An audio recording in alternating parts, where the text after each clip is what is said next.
J'sors de chez nous, rendez-vous avec Stack pour painter. Mon sac est plein, j'ai même pas de place pour rien intégrer. Des bouteilles d'alcool ou des albums pour vendre des promos. Mais j'ai plein de spray paint, tout ce qu'il faut pour prendre les photos. Puis c'est sûr que c'est en masse, ma casquette remplace. La tuque pis le foulard d'en face, sans fâche. Bonsoir à tous et à toutes, bienvenue à Radio Anonyme. Ce soir à l'émission, nous recevons Sylvain Lemay, sociologue et auteur du mémoire Analyse des messages dans le rap francophone du Québec, entre contestation, résistance, opinion et revendication. Bonsoir Sylvain Lemay.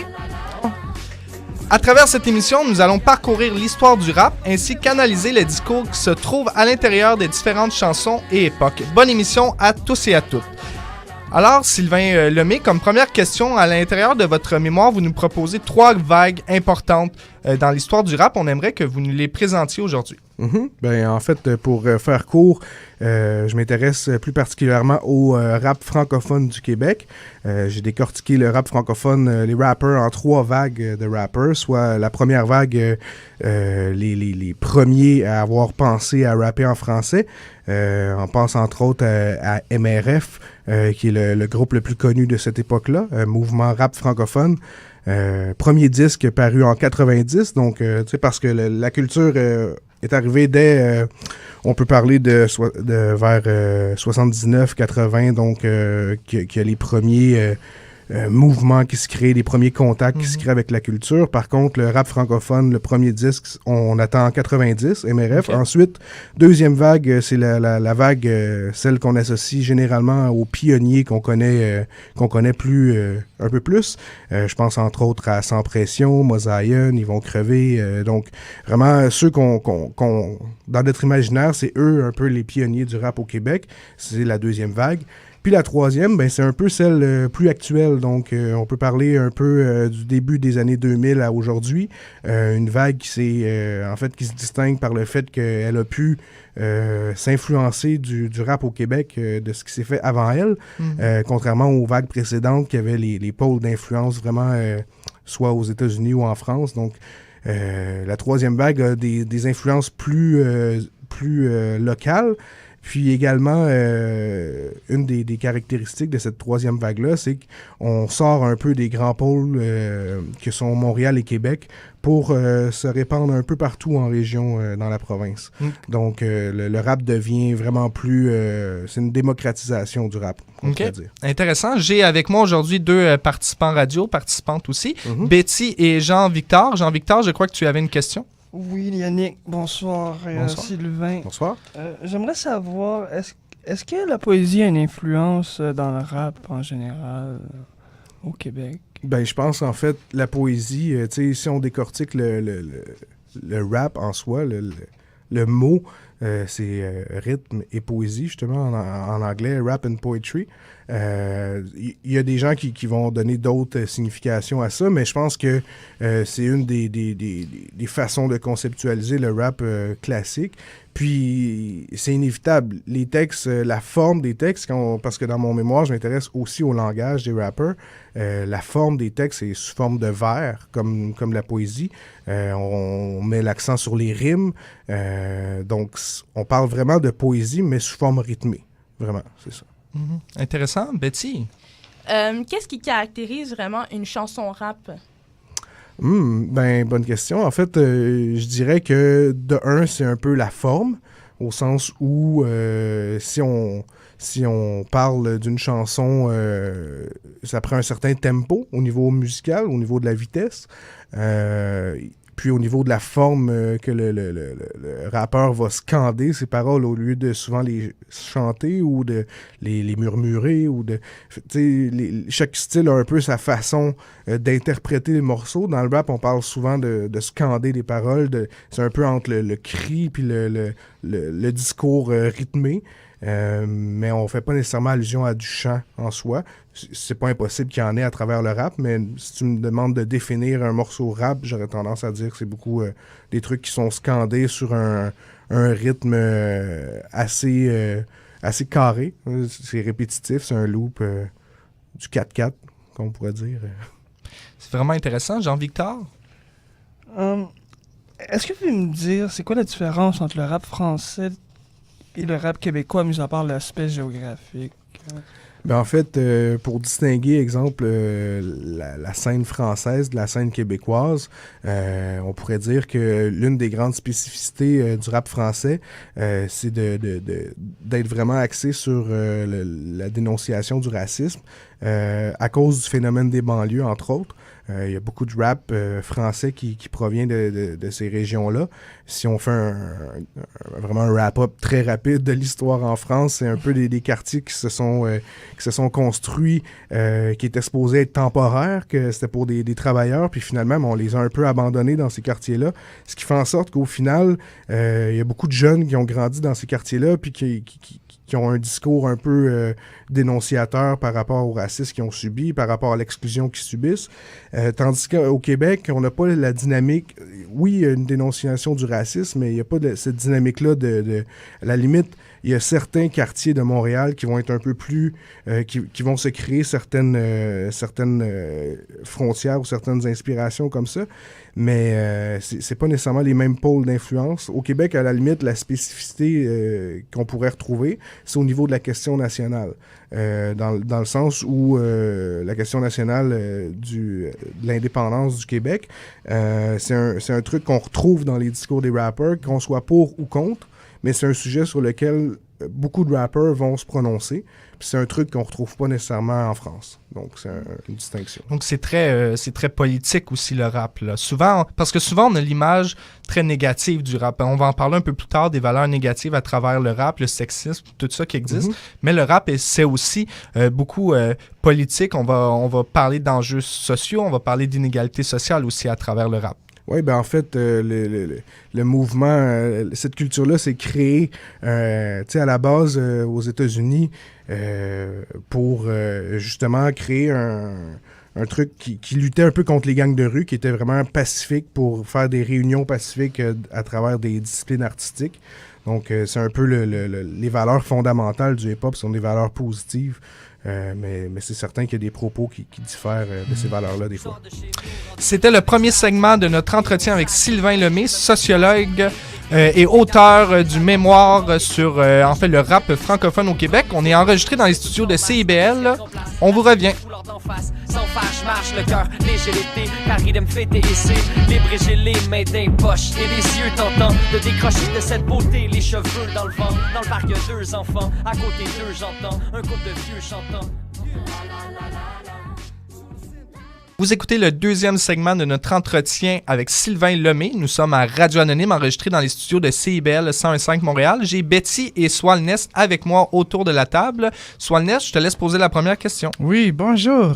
Salut. Comment allez-vous? Très bien, merci. Bien. Moi, ma question, c'est d'après vous, en fait, ça fait longtemps que le rap existe.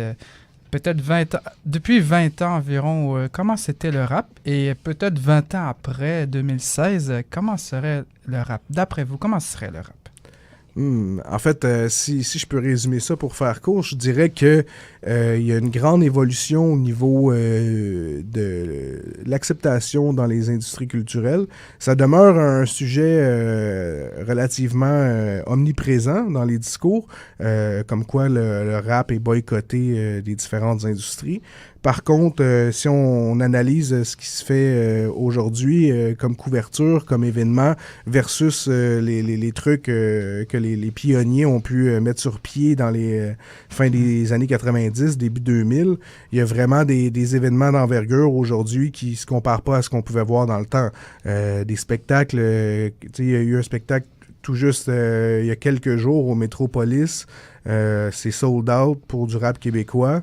C'est des trucs qu'on voyait vraiment pas dans le début des années 90, alors qu'aujourd'hui, il y a des groupes qui réussissent à remplir des grandes salles comme ça.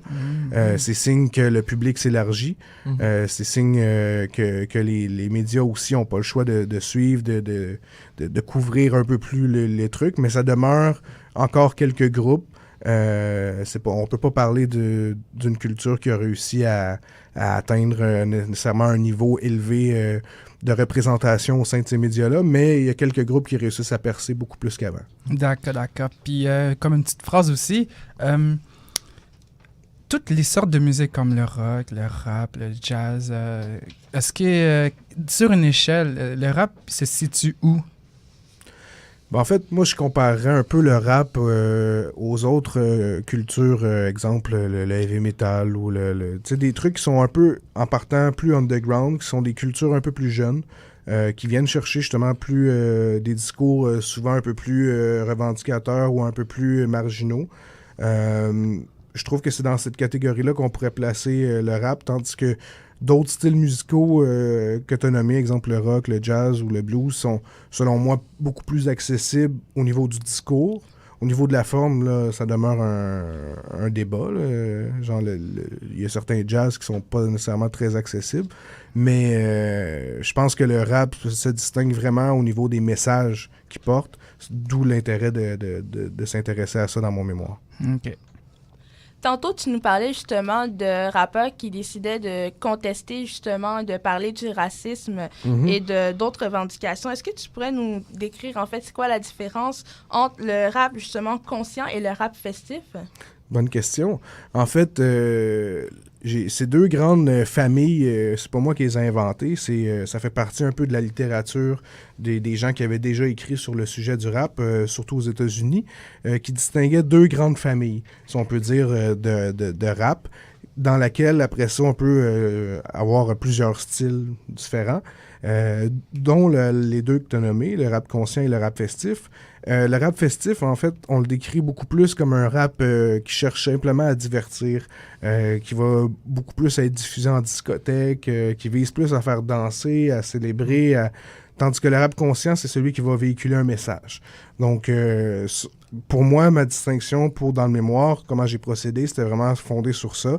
Est-ce que le morceau cherche à véhiculer un message ou plusieurs messages, ou il cherche simplement à divertir? Donc, c'est comme ça que j'ai pu distinguer le rap festif du rap conscient. Qu'est-ce qui caractérise le rap justement francophone présent au Québec?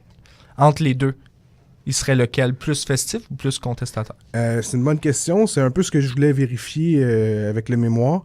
On a tendance à voir les groupes qui sont un peu moins, à la limite, conscients, vraiment en première page ou en truc plus diffusé. Fait qu'on aurait pu avoir tendance à dire que c'était un rap plus festif, mais au final, quand on s'intéresse à l'ensemble du contenu, à l'ensemble des productions plus underground, on réalise que c'est un rap beaucoup plus conscient que festif, que la grande majorité des chansons cherchent à passer un message. Faut faire une distinction courte, c'est pas nécessairement un message engagé. Il y a une distinction à faire entre le rap conscient et le rap engagé aussi, dans l'optique où on peut chercher à véhiculer un message, simplement vouloir s'enrichir ou faire de l'argent, puis qui va être à la limite un discours qui est loin d'être un discours engagé, mais qui demeure un message, donc qui peut être catégorisé de rap conscient malgré tout. OK. Swad? Moi, j'ai une question de la part de Marco. Oui. Selon toi, le rap commercial est-il contrôlé et par qui? En fait, je pense que la question le dit un peu. Commercial est inévitablement contrôlé par le commerce. Il y a des normes aussi. Ben oui, puis c'est un peu... dès que c'est souvent commercial, c'est que c'est des grandes compagnies. Derrière ça, c'est des gens qui ont pensé à une stratégie, puis qui ont cherché à maximiser leur profit, donc à faire en sorte que le produit, la musique, soit le plus rentable possible. OK. Très intéressant. Peut-être une dernière question. Quel message est le plus présent selon vous dans ces discours contestataires? Quel message serait le plus présent? Il y a certains thèmes qui sont beaucoup plus contestés que d'autres. Je pense entre autres au racisme, aux policiers, aux politiques, les politiciens, etc. Le capitalisme également, c'est quelque chose qui peut revenir. Puis l'industrie du disque, comme on parlait tantôt, qui est vraiment un sujet au Québec qui est particulier, à quel point on accorde de l'importance à ça. Il y a vraiment un sentiment d'exclusion qui est ressenti par les rappeurs francophones du Québec par rapport aux industries culturelles. C'est souvent le sentiment qui revient, peu importe les sujets traités à travers le rap, là, ce sentiment-là d'exclusion. Puis c'est souvent ça ça semble être vraiment un élément de l'identité des personnes qui rappent. Ben, tout à fait. C'est un peu, dans le mémoire, je parle d'une identité rebelle. C'est un peu ce qui construit cette identité rebelle-là du rappeur. C'est son sentiment d'exclusion. puis sa personnalité à vouloir se démarquer, à vouloir, à la limite, semer un peu la controverse, qui fait inévitablement de lui quelqu'un de marginal ou rebelle. Merci beaucoup pour ce deuxième segment d'émission. On va écouter une chanson de Swad. Swad, quelle chanson tu nous proposes? En fait, c'est une de tes compositions, justement. Oui, c'est Dieu n'est pas pareil pour tous. Vous écoutez Radio Anonyme, enregistré dans les studios de CIBL.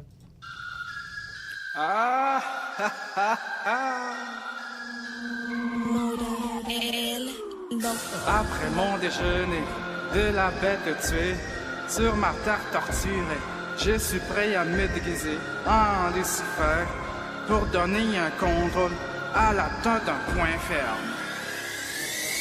Je ne voulais pas vous effrayer, mais j'ai seulement juste mon grand temps. Je ne voulais pas vous effrayer, mais j'ai seulement mon grand nom. Après des années d'absence, je reviens enfin en vie. Non, je ne suis pas la peine d'un Einstein.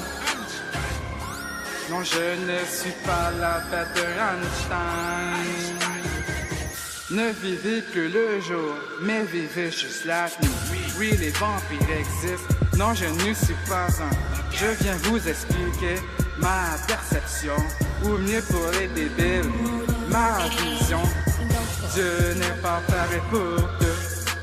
Je ne voulais pas vous effrayer, mais j'ai seulement mon grand nom. Je ne voulais pas vous effrayer, mais j'ai seulement mon grand temps.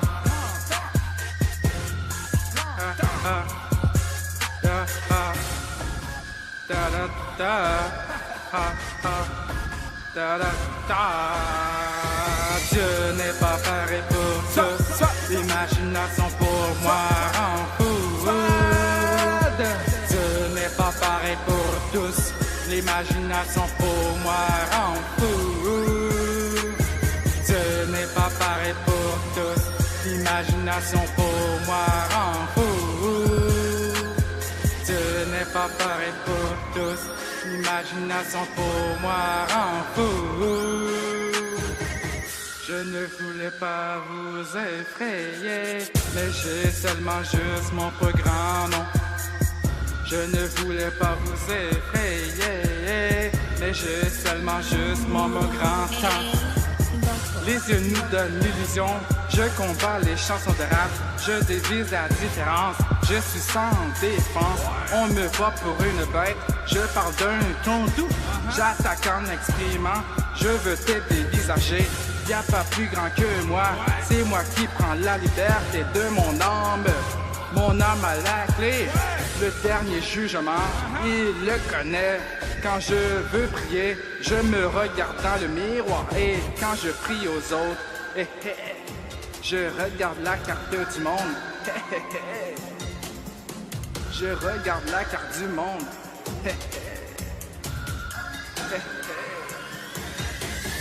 Ce n'est pas pareil pour tous.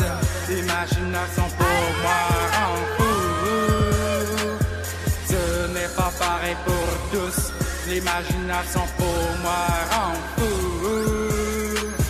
Ce n'est pas pareil pour tous. L'imagination pour moi rend fou. Ce n'est pas pareil pour tous. L'imagination pour moi rend fou.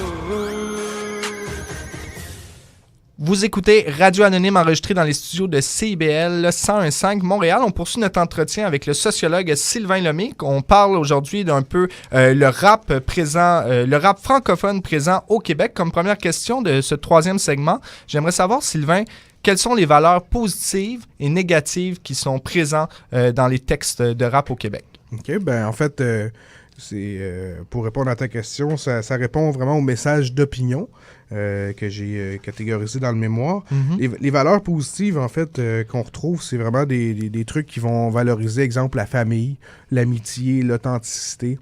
C'est vraiment des choses qui sont importantes dans la plupart des discours qu'on retrouve. Par contre, quand on parle de valeurs négatives, on fait souvent allusion aux préjugés au niveau de la culture hip-hop. Il y a plusieurs gens qui vont insinuer que c'est une culture sexiste ou même homophobe. Ben, malheureusement, c'est en partie vrai. Puis il faut pas se mettre la tête dans le sable. Il y a vraiment des discours sexistes, des discours homophobes qui sont aussi véhiculés à travers. Donc, il n'y a pas, à travers les discours des rappers, il n'y a pas seulement des valeurs positives.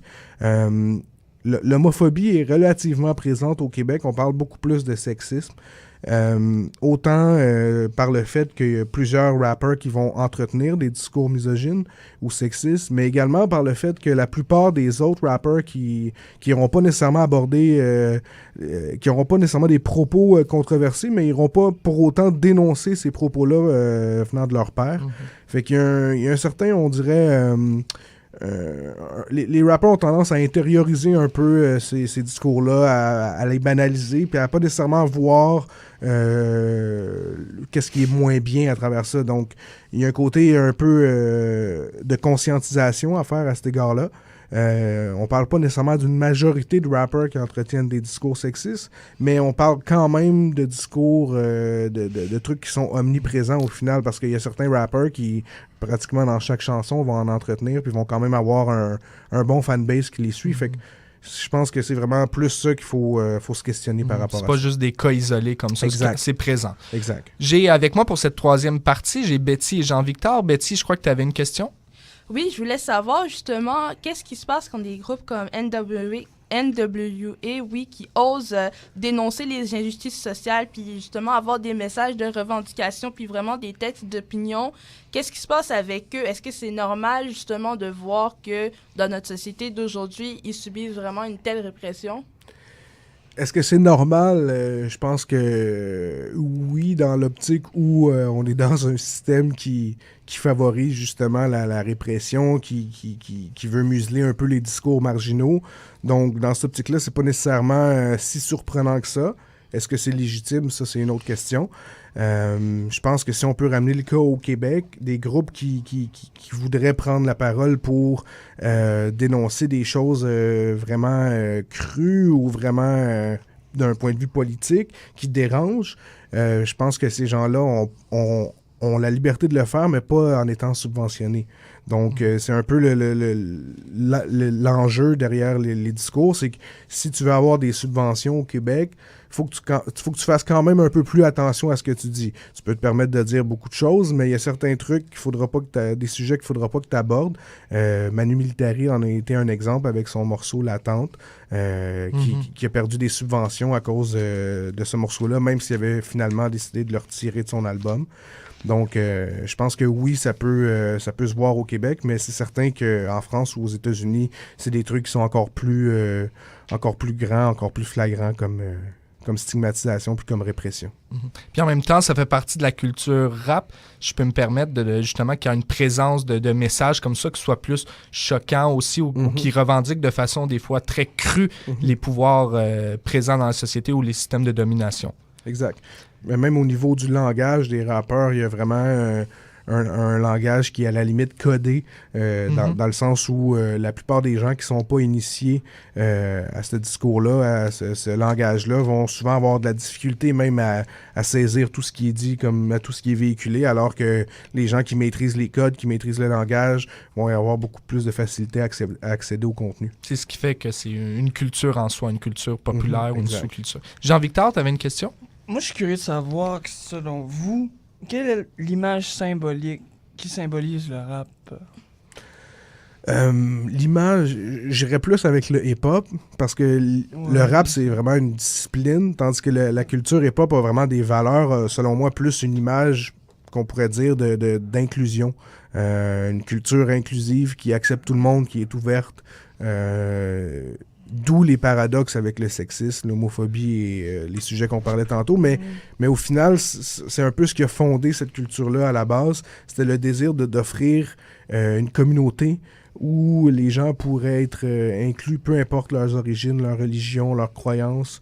Donc, c'est vraiment un mouvement inclusif, une valeur positive à la base, l'image que je pourrais associer, qui clash à la limite souvent avec l'image plus négative qu'on associe au hip-hop en général.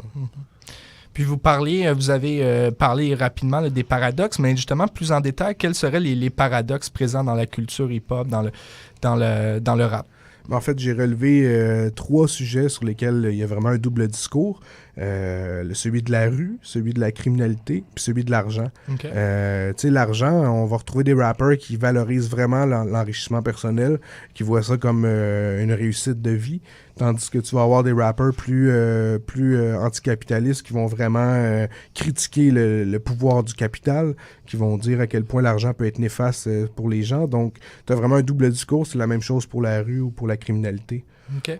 Puis quelle influence aurait, par exemple, des événements comme la mort là, de, rappelez-moi son nom, Freddy Villanueva en 2008? Quelle influence a ces événements-là dans les textes de rap? Est-ce qu'on peut observer une différence par la suite? Oui, ben il y a quelques événements comme ça qu'on peut répertorier de l'actualité, c'est inévitable. Je te dirais que c'est souvent des allusions quand on va en profiter pour dénoncer la brutalité policière ou le racisme. On va faire allusion à des cas comme ça pour rappeler aux gens un peu les faits, pour rappeler aux gens que ça existe. Mais sinon, l'actualité est toujours reprise. Je te dirais que d'année en année, on est capable de voir des thèmes qui étaient présents dans ces années-là, qu'on retrouve plus dans les textes. Donc, même si les thèmes changent peu d'année en année, au final, on retrouve quand même les distinctions au niveau des trucs d'actualité. OK. Ben, en terminant, justement, Sylvain Lemay, parce que derrière votre titre de sociologue, vous êtes aussi un rappeur, vous êtes membre d'un groupe. Vous pouvez peut-être nous parler un peu de ce groupe-là, puis aussi de ce qui s'en vient pour vous prochainement. En fait, pour ceux qui connaissent pas le groupe Désuet de plein gré, je les invite à aller découvrir ce qu'on fait. On est un duo, en fait, un MC. Je suis le rappeur du groupe, puis on est avec un musicien. TU, Charlotte à lui. Puis bref, un duo de rap relativement engagé au Québec. Vous pouvez découvrir sur Bandcamp ce qu'on fait. On a déjà plusieurs projets à notre actif. L'adresse, c'est le dzdpg/bandcamp.com. Sinon, je vous invite à venir découvrir en spectacle le 3 décembre prochain au Club Lambie. On va être présent dans le cadre du spectacle des 10 ans de Ghetto Érudit. Ghetto Érudit, si vous ne connaissez pas, c'est une des émissions de radio les plus importantes au sein de la scène culture hip-hop. Donc, ils fêtent leurs 10 ans au Club Lambie le 3 décembre, puis on va être là avec eux. Venez nous voir. Ben, merci beaucoup, Sylvain Lemay, pour cet entretien avec nous. Merci à vous. Vous pouvez toujours suivre Radio Anonyme sur notre page Facebook, Radio Anonyme, aussi sur YouTube, la page de l'unité d'intervention mobile, l'Anonyme. Merci beaucoup à Manu à la technique. On se retrouve la semaine prochaine. Les cheveux dans le vent, dans le parc, il y a 2 enfants. À côté d'eux, j'entends un couple de vieux chantants. La la la la la.